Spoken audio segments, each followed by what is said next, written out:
A lowly Tarnished, devoid of grace, finds their way to the lands between, chasing the remnants of the grace they lost to find the shattered remains of the Elden Ring so that they may reassemble it and claim the mantle of Elden Lord, a trek that takes them from the darkest bowels of the earth to the reaches of heaven itself, to confronting an avatar of God themselves, and eventually they succeeded, mending the Elden Ring and laying claim to the title of Elden Lord. Or, in some instances, another fate, one steeped not in gold and sunlight, but rather silver and moonlight, brought about by allowing Ranni the Witch to supplant the Golden Order with the Order of the Dark Moon. Or, if the situation is much more dour, there is yet another ending. But we'll talk about that one later. My name is Austin, and today we're going to go on a journey of discovery together to unpack the symbolism of Elden Ring and its deep lore, rooted primarily in an ancient practice that predates the realm of science but stands as a monument to its greatness, a testament to how far humanity has come in its search for the truth of the way the world works. Science's forefather, ancestor, and precursor, alchemy. Some of you may have noticed that it's been a while since I made a video, like over a month, and it's all because of this topic that I chose, one that I thought would be a simple in and out, one and done, 3-day long edit, and bam, content out the door, but I could not fathom how wrong I was. Alchemy is a thousands-year-old practice spanning civilizations, and what's more exciting is that a lot of the texts are themselves intentionally obtuse, laden with symbolism that only the original writers could actually understand. They wanted to keep their discoveries secret, you see, away from the eyes of the layperson, so they wrote in a coded symbolic language called decnomen, where sometimes metals like tin would literally mean the metal tin, or it might stand for lead or even silver, all depending upon the context. Alchemy is a wide, broad subject that I couldn't possibly summarize in one video, and I wouldn't try to, but I did for weeks immerse myself in the subject to try to make heads and tails of it, because it's just that interesting, even if it's no longer a field of serious study. And I'm gonna say right off the bat, this wasn't originally my idea. I got a lot of this from a Reddit post in the Elden Ring subreddit from Reddit user Parasolzus, who did a lot of the intellectual legwork connecting Elden Ring to alchemy before the game even came out, and their post on Reddit definitely is what set me on the path that led me to making this video, because I thought that more people should know about this. The first thing that may come to mind when thinking about alchemy is what's known as transmutation, which is the art of turning base metals, such as lead or tin, into what were called noble metals, like silver or gold, and this is indeed a major component of alchemy and drove the field's advances throughout its thousands-year history. The quest for transmuting base metals into gold, known as chrysopoeia, literally gold making, was the great work or magnum opus of the alchemist. But before we really get into the alchemy present in Elden Ring, we have to go over the story of the game, because it is imperative that you understand precisely what's going on in the game world before you can even start to dissect its alchemical influences. Before we get into that, however, I have to take a moment to thank today's sponsor, Raycon. I have ADHD, shabam, who is surprised? What does that have to do with a Raycon ad integration? Everything, because honestly, I cannot executive function without two things: Adderall and a constant stream of stimuli into my ears. That means music, podcasts, YouTube videos, something. I am always listening to something. Seriously, look at my user statistics on YouTube. I used to use cheap $15 earbuds, but they would snag on absolutely everything as I was walking around doing chores, so I needed something wireless, and that's where Raycon comes in. I have these babies in for hours every day. Thankfully, they have a 32-hour battery life, so they never fail on me, and their perfect in-ear fit means that they never get uncomfortable for the actual hours I spend wearing them, and at half the price of premium earbud brands, they don't break the wallet either. No wonder they've racked up over 78,000 5-star reviews. Raycon is turning 6 this year, and have just introduced the Raycon Home and Raycon power tech, and so they're celebrating by giving everyone 20% off everything on their site, with 40% off some products even if you use my code. Just go to buyraycon.com/ShoddyCast or click the link in the description and use code BIRTHDAY to get the discount and let everyone know that you came from me, and it's a great way to support our channel here. And now we begin our tale.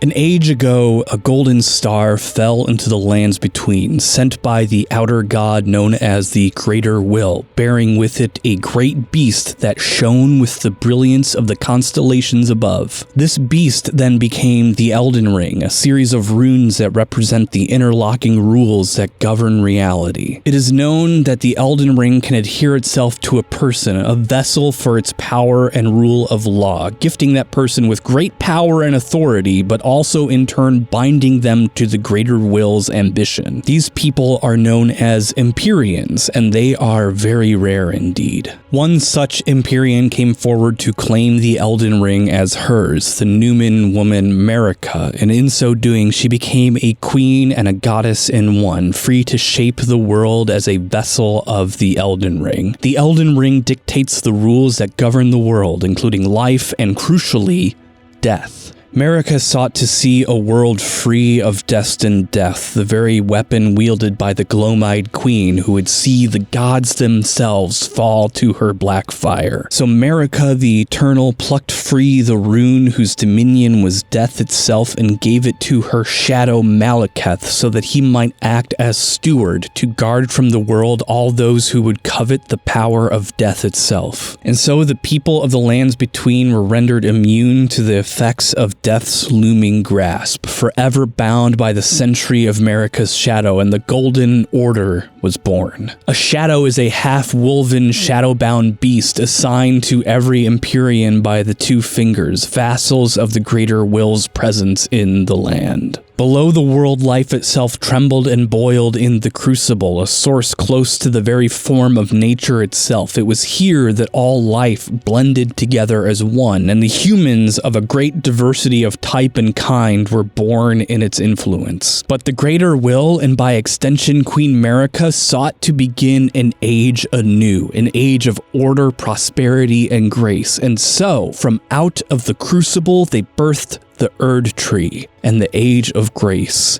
began. Blessings rained freely down from the erdtree, at first in great abundance, gifting all who lived beneath its aureate boughs with grace. Marika took upon herself a spouse, a consort named Godfrey the Golden, known now as the First Elden Lord, and it was upon his name that the erdtree was defended in the war against the giants, so that they may not use their fell god's fire to harm the erdtree. Godfrey was victorious, and giant kind was driven to near eradication.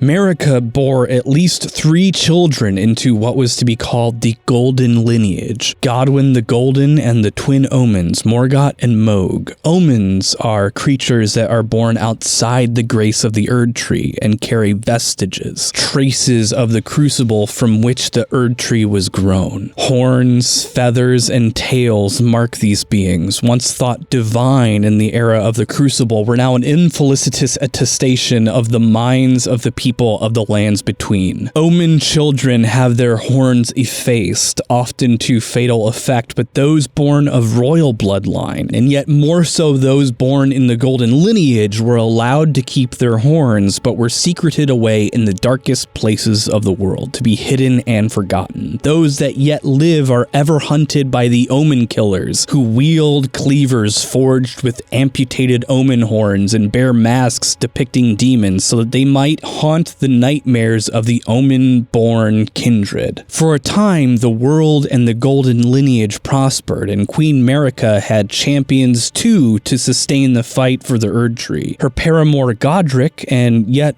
another, the red-haired Radagon of the Golden Order. Her consort fought the Stormlord's hosts, while Radagon marched his gilded soldiers to the south to face the forces of Liurnia. And so began the Liurnian Wars. But they were stopped in their conquest by a single woman who, behind her, held a contingent of a mere 20 knights. Rennala, Queen of the Full Moon. Rennala was gifted in her youth, drawn to the power of the full moon, a power she brought to the Academy of Rhea Lucaria, where all were charmed by her mastery of lunar magics. She rose to head the Academy in time and founded House Caria, where she ruled as queen. And it was this power of the moon and its independence from the newly birthed erdtree that made Liurnia a threat to the north. Gold and silver clashed, and though the Carian knights were greatly outnumbered by the champions of the erdtree, they were able to fend off the host of Radagon. Again and again they quarreled with steel and magic, and neither side, Radagon or Rennala, could gain the upper hand against the other. Through 2 wars fought and bled, neither side could claim to be the victor. And, so charmed by Rennala's talents, Radagon repented his territorial aggressions and swore his love to Rennala. Peace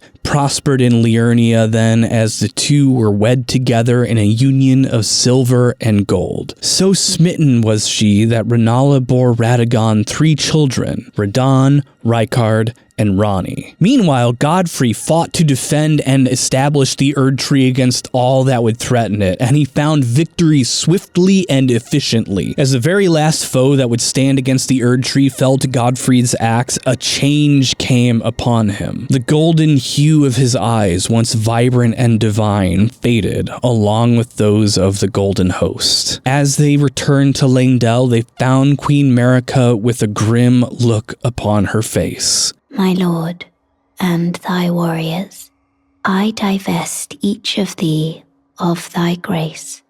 With thine eyes dimmed, ye will be driven from the lands between. Ye will wage war in a land afar, where ye will live and die.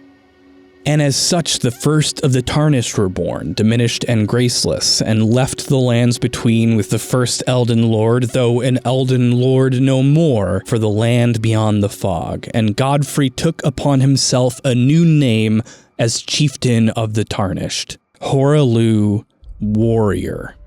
And yet the golden lineage thrived in his absence, birthing many demigods, including the despicable Godfrey and Godric, and all of the lands between flourished under the grace of the erdtree. But as the Tarnished were chased from the lands between, Marika found herself consortless and alone, and she called once more upon her champion Animus Radagon to return to Leyndell. As he did, he abandoned Rennala completely to wed Marika, breaking the Queen of the Full Moon's heart as he ascended to become the second Elden Lord. From this union, however, the 3 children of Radagon, Rennala, Ranni, Rykard, and Radon, were raised to demigod status. Indeed, one among them even numbered among the Empyreans, Ranni the Witch, one who might someday succeed Marika as vessel of the Elden Ring. Radagon and Marika together made at least 2 children. Twins, indeed one male and the other female, and both Empyreans as well. For reasons that will become clear in time, however, they were both born blighted. Malenia was cursed with scarlet rot, while Miquella was cursed to eternal childhood, never knowing age. Miquella was gifted in spite of his affliction, and was able to keep Malenia's rot at bay as he searched for a cure for his eternal childhood. And peace reigned for a time, even as the once abundant blessings of the erdtree began to wane in their intensity and frequency, but things were not to last. Ranni, child of Rennala and Radagon, demigod and Empyrean, sought to change her fate as a pawn of the 2 fingers, and by extension the greater will, and so she stole a piece of the rune of death from Malekith, and with it imbued several Stygian knives with destined death, the only power with the authority to deliver true death to gods and demigods alike. Several Numen assassins were equipped with these knives and sent to slay the unslayable, and on that night 2 demigods fell, Marika's firstborn son Godwyn the Golden and Ranni herself. Yet the divine do not die as we do, and both died a half-death of a sort. When run through with the assassin's blade, Godwyn's soul was severed from his body, but his body did not die, and instead became a soulless husk, dusk, the first of those who live in death. Lunar Princess Rani, however, found her body quite lifeless when she turned one of the black knives against herself, but her spirit, instead of dying or returning to the erdtree, was now free and unburdened by the constraints of the living. She was free now from the influence of the two fingers and moved her soul to inhabit that of a life-sized doll so that she might continue with her ambitions unfettered by the constraints of the greater will or the Elden Ring. But all actions have consequences. Indeed, Godwin's soul could not be returned to his body no matter how hard any tried, and yet his body could not truly die. Unable to find a cure for his half-brother's affliction, Miquella instead turned to try to amend his own, bringing into existence a tree that might rival the erdtree in its greatness, the Halig tree. Deep inside did he cocoon himself so that he might grow alongside the Halig tree and finally reach adulthood. But it's what happened next that shocked everyone. Distraught over her firstborn son's death during the Night of Black Knives and disillusioned with the greater will, Queen Marika brought to bear her hammer, one which she brought with her from her homeland in the lands of Newman, and with it she shattered the Elden Ring. Radagon, loyal still to the greater will, took the hammer from Marika and sought to mend the ring, but his efforts were for naught, for he could not repair the Elden Ring, and its pieces were scattered to the wind. As punishment for her crimes against the greater will, Marika was imprisoned within the erdtree, and Radagon was nowhere to be found. Thus began the great war known as the Shattering, whereupon the demigods, children of Marika and Radagon, and the descendants of the golden lineage laid claim to the fragments of the Elden Ring, and strife was once again upon the lands between. Rhea Lucaria shut her gates, determined to stay out of the conflict, and perhaps the same might have been said for Miquella deep within the Halig tree, but Mohg, Lord of Blood, had aspirations of godhood and sought to make his half-brother his consort as he founded a new dynasty. Morgott, his Omen twin, laid claim to the throne of Leyndell while fighting under the pseudonym Margit in order to keep his status as Omen hidden from the wider population of the lands between. The forces of the land between threw themselves at each other, and some, like Lord Raycon, allowed himself to be devoured by a great serpent so that he might merge with it and devour the gods themselves in kind. Like his sister Rani, he had no desire to be a tool of the greater will, and so turned to blasphemy. For thousands of years, the demigods fought against one another, turning their entire force of will against each other so that they might gain the upper hand, gather the pieces of the Elden Ring, and reassemble it. And yet, none prevailed. Godric the runt of the litter even turned to the depraved art of grafting in hopes that it might elevate him and put him on the level of his relatives, though none more fiercely fought one another than Malenia and Radahn, and their clash was the thing of legends, and yet neither could prevail against the other. Malenia relied upon her Aeonian bloom to infect Radahn with the scarlet rot, leaving him weakened and mad, but not defeated. And for thousands of years, the lands tore themselves apart, and none could lay claim to any pieces of the now demolished Elden Ring save for what they had gathered at the outset of the Shattering, and the realm fell to ruin and madness. The greater will abandoned the demigods and instead turned its attention to those it had once abandoned, the Tarnished, far beyond the fog in another domain entirely. Hardened by death and divested of grace, the greater will extended the guidance of grace once more to these lowly peoples, drawing them to the lands between so that they might themselves seek the shattered pieces of the Elden Ring, lay claim to them, and reassemble them as they take the place of Elden Lord, restoring the Golden Order to prominence once again. And this is where you find yourself as the player when you start the game, in the Chapel of Anticipation. Like the Empyreans have their shadow, so too does a Tarnished have a companion granted to them to serve as a guide of the greater will, the Finger Maiden. Yet Finger Maidens are a rare breed, and what's more, there's someone hunting them to extinction, and you find yourself maidenless. For a time, in any case, there is one who would play the role of maiden should you find her at sites of grace peppered throughout the land. Melina, a girl of unknown origins who seeks her long-lost purpose at the base of the erdtree. She is capable of turning the runes you gather into strength, allowing you to achieve the power necessary to see the task of gathering the Elden Ring's fragments through to the end. And so onward the Tarnished marches, following the guidance of grace to each of the 7 shard bearers, so that they may challenge them and take their rune from them, and put an end to their ambitions once and for all. Indeed, the Tarnished challenges one and all. The decrepit Godric the Grafted, the heartbroken Renala, the blasphemous Raycon, the world-weary goddess of rot, the desirous lord of blood, the calamitous general Radon, all eventually fall to the Tarnished, who would become Elden Lord. And so the great rune fragments of the Elden Ring once again start to take form under their stewardship, and the Tarnished fights their way through the capital of Leyndell to come before the base of the erdtree, where they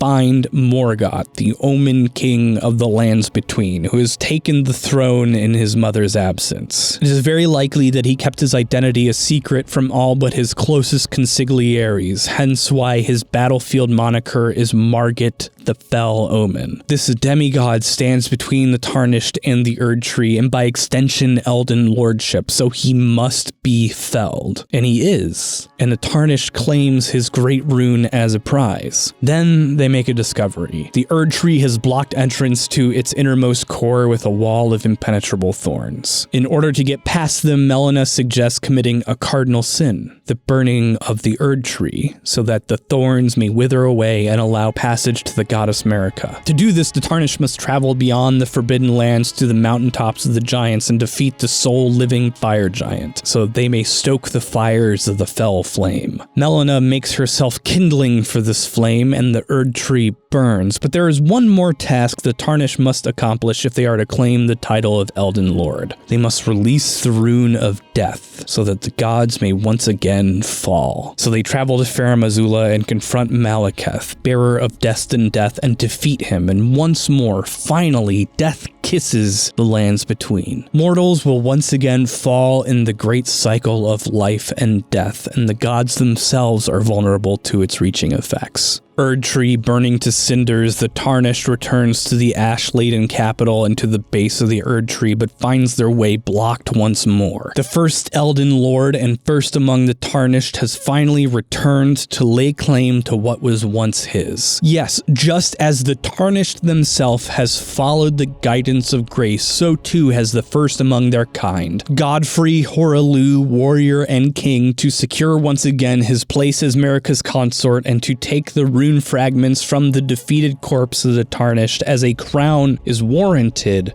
with strength. The Tarnished prevails against Hourigan and finally finds themselves at the base of the erdtree, whereupon Queen Marika lays captive and shattered. She falls, and a new truth is finally revealed to us. She and Raycon are one and the same, two sides of the same coin, one male, one female. And it is because of this cursed incestuous union that Melania and Miquella were born star-crossed, and yet also because of this union of two gods, one and the same, that the twins were both born Empyreans. While they are both the same person in spirit, in mind they are not so, and Raycon remains loyal to the greater will, and so seeks to claim the Elden Ring pieces from the Tarnished so that he might reassemble it himself. Yet, the golden Raycon is no match for the Tarnished, and is felled in battle. Then comes the final test. The Elden Ring manifests as the Elden Beast once more, so that the greater will might fully scrutinize the metal of the Tarnished and measure their intentions. It is a tough battle, but the Tarnished downs this creature, and finally, through much trial and tribulation, repairs the Elden Ring and takes the throne as Elden Lord, monarch consort of Queen Marika, and a new era begins in the Lands Between. This is, of course, but one of several endings you can experience in Elden Ring. Another is to become the spouse of Ranni the Witch and begin a new age of the stars. You can also lay claim to the frenzied flame and aim to unify the entire world through chaotic fire, aka you burn everything to the ground for the frenzied flame outer god. And that, my friends, is the Cliff Notes version of the Elden Ring story from beginning to end, but it gives us all the pieces we need to know in order to understand the alchemical influences in this game. First, let's look at the Elden Ring itself, seen in its full glory here. The Elden Ring governs all physical and metaphysical laws of the lands between, including life and death, and wondrously, its interlocking rings and symbols actually resemble the Tree of Life in the Ripley Scrolls, imagery that can be linked directly to hermetic alchemy, not to mention the erdtree itself, which is a wellspring of the life and death cycle of Elden Ring. When people die in Elden Ring, they are touched by grace. They return to the erdtree before being reborn in the world anew. It is quite literally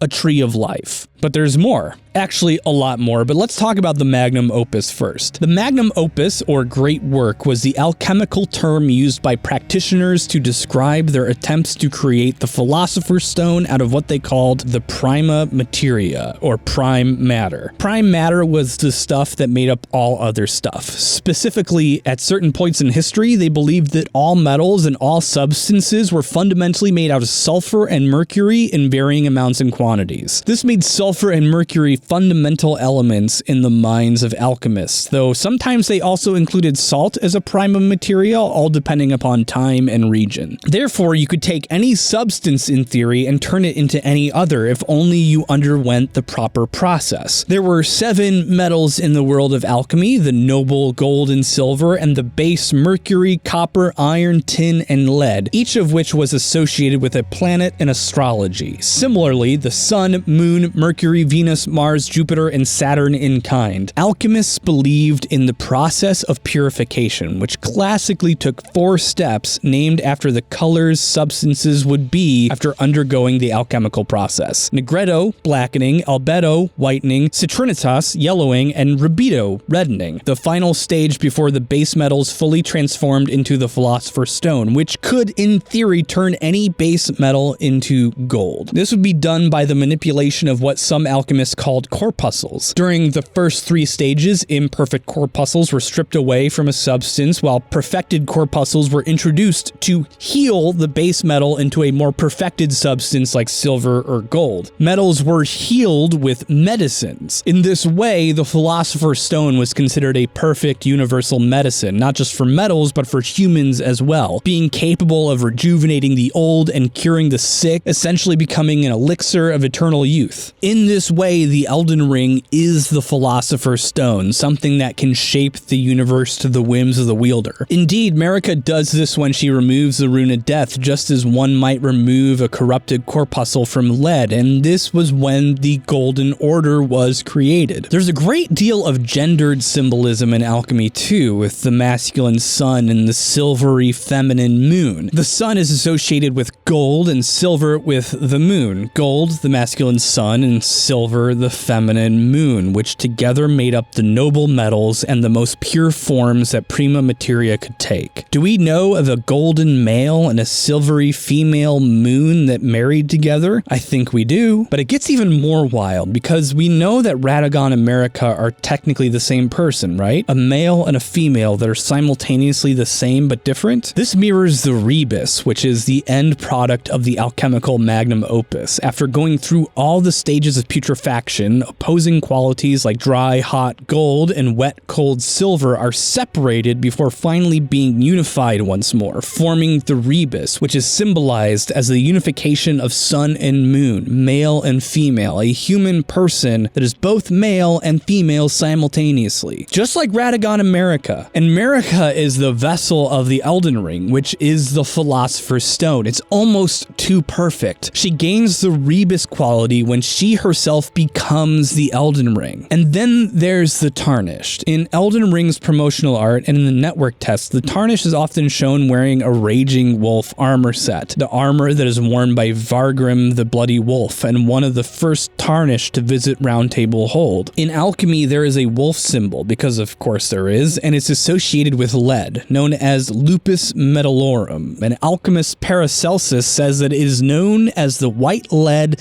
of wise men, or simply the lead. It is associated with adaptability and transformation, and it combines easily with other metals. In short, the Tarnished is the base metal lead, cheap, malleable, heavy, and cold, totally without the grace that would make them golden. They are on a journey to purification, however, and through gathering the pieces of the Philosopher's Stone, or Elden Ring, they are able to... Okay, here's my favorite part. Remember, the end fight takes place at the center of the erdtree, right? The erdtree is currently on fire at the end of the game. Burning. But where is the erdtree growing? On top of the crucible, the wellspring of all life. Lead, tarnished gold enters the area where the crucible is. Crucibles are containers that are meant to be placed into furnaces where you heat and melt metals using fire. The kind of thing you would put lead into to combine it with the Philosopher's Stone in order to heal it and create gold. The tarnished literally enters a crucible and comes out of it an Elden Lord, gifted with grace after it's been removed so unceremoniously. This extends to the other endings as well. The Tarnished is able to introduce any number of what are called mending runes to heal the Elden Ring to give it new properties. In Ranni's ending, it's as though instead of choosing an age of gold and ascending to grace, the Tarnished instead chooses an age of silver. Still a noble ascension from a base state. And the Frenzied Flame ending? Even it has alchemical origins. The Frenzied Flame believes that everything was better before the greater will created life, in so doing creating strife and despair. It aims to burn everything to the ground so that it may be unified in chaos. In short, it wants to reduce everything to its prima materia. There's this concept in alchemy called palingenesis, the idea that you can bring things back to life by burning them and then freezing the ashes. This has less plot significance, but it's a concept you see a lot in Elden Ring as well, specifically with the spirit summons and ashes of war. Spirit summons are ashen remains of things that were once living, and they can be summoned once more to aid whoever has the power to call upon them. Ashes of war, meanwhile, are the remains of those who fought and died in battle, and you breathe life into them by utilizing battle techniques that they knew in life. So to say again, Elden Ring is an alchemical story that in multiple layers tells the tale of mundane, base things ascending into gilded goldhood, with heavy theming around the Elden Ring, the Elden Lord, and the gods. Tarnished, led through the fires of combat, finds themselves in a crucible with the Philosopher's Stone, and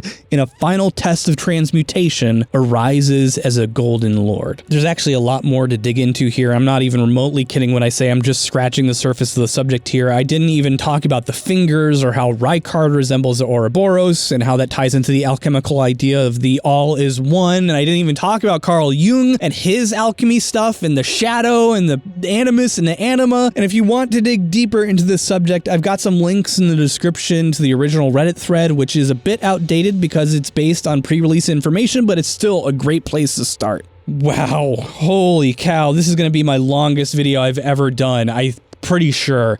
Sorry it took me so long to get this to you.